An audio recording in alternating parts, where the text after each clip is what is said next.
मी doctor Qadri, मी कादरी हॉस्पिटलमध्ये consultant orthopaedic surgeon आहे।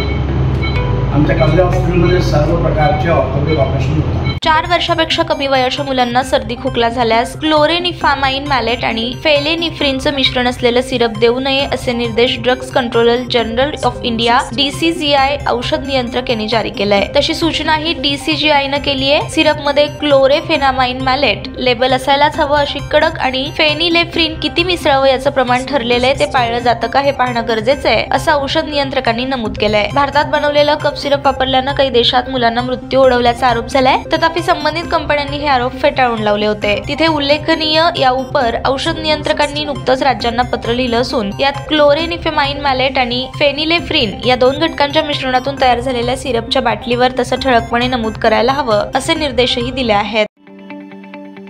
ताज्या बातम्या पाहण्यासाठी प्राईम महाराष्ट्र न्यूज चॅनलला सबस्क्राईब करा।